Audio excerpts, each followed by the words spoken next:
Hello निशा sir. Hello. Hospital में जैसे कि आपका हॉस्पिटल से पुराना नाता हर दूसरे दिन खबर जाए, आज किस वजह से पहुंची? आज मेरी दादी के लिए मैं यहाँ आई हूँ। मुझे पता चला कि उनका एक्सीडेंट हो गया है। कितना बुरा एक्सीडेंट ये नहीं मुझे पता। तो मैं इधर आई है तो मैं देख भी नहीं पाती, वो ऑलरेडी ऑपरेटिंग थिएटर में रहती है। तो मैं राघव जी से पूछती हूँ क्या हुआ मेरी दादी को, किसने किया ये सब, कौन है वो। तो राघव जी कुछ कह ही नहीं रहे मुझे, वो सिर्फ मुझे शांत कर रहे हैं। और फिर वहाँ वानी जी भी है तो मुझे वो भी नहीं अच्छा लग रहा कि ये क्यों है यहाँ पर, इन्होंने क्यों इनको मतलब आई है तो कुछ तो हुआ रहेगा, बट ये क्यों है यहाँ पर। तो मैं अभी वो सब चीज़ों में ध्यान नहीं दे रही, मुझे सिर्फ ऐसा है कि दादी, मेरी दादी ठीक हो जाए जल्द से जल्द। तो मैं कान्हा जी से प्रे व्रे कर रही हूँ, बहुत प्रार्थना करती हूँ कि मेरी दादी को बस आप ठीक कर लो। आपसे मैं भी कुछ कभी नहीं मांगूंगी आपसे, बस आप मेरी दादी को मुझसे मत छीनो। तो वैसे कह कह के फिर पुलिस आ जाते हैं, पुलिस बोलते हैं कि ये तो रन हिट एंड रन का केस है। तो आप मतलब कि आपको पता है ये किसने किया है। तो मैं कहती हाँ जी वो मीत आती है, मुझे भी नहीं पता है, मेरे मतलब मेरे पति ही इन्हें लेकर आए यहाँ पर।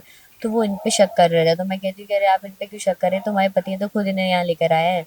तो मैं राघव जी को कहती हूँ आपको जो भी पता है ना बता दीजिए, क्योंकि आपके सामने हुआ है ना ये सब।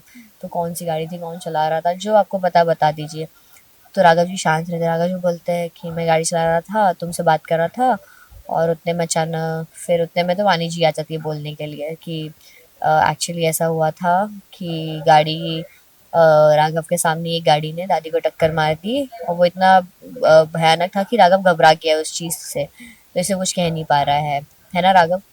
तो मैं समझ नहीं पाती हूँ, बट मैं बोलती हूँ, होगा मे बी क्योंकि कुछ तो हुआ है।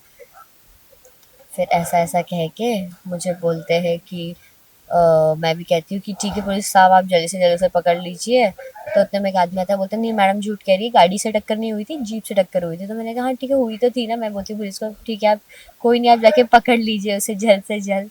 और इतनी सज़ा देना उसको कि वो हमेशा याद रखे, मैं उसको छोड़ूंगी नहीं, अगर वो मेरे सामने होता तो मैं तो मार ही देती हूँ उसको। तो आप प्लीज़ उसे पकड़ लीजिए। बस फिर दादी को होश आता है, मैं वहाँ चल जाती हूँ। ये देखो उन्होंने पूछा कौन है आप, कुछ नहीं बोल रहा है, कुछ नहीं बोल रहा है। वो देखो कैसे तुम्हारा चल रहा है, मैं क्या बताऊँ सब। और ये सर देखा आपने, वो बहुत डरा हुआ लग रहा है, डरा हुआ लग रहा है। देखिए हाथ लोग इधर उधर कर रहा है, वो नजरें चुरा रहा है। और ये बोलिए। आप तो इस तरह से चुप और डरे हुए लग रहे हैं जैसे कि एक्सीडेंट आपसे ही हुआ। लो हाँ कुछ रुका क्या, कुछ वो करना रुक करता हूँ। चले तो। और यहाँ लुकअप कुछ अच्छा करो यार रोलिंग। चले। एक्शन। सर आप बोलना, बोल देना, दिख रहा होगा। अच्छा हाँ हाँ हाँ रोल चले। एक्शन। आप तो इस तरह से चुप और डरे हुए लग रहे हैं जैसे कि एक्सीडेंट आपसे ही हुआ हो।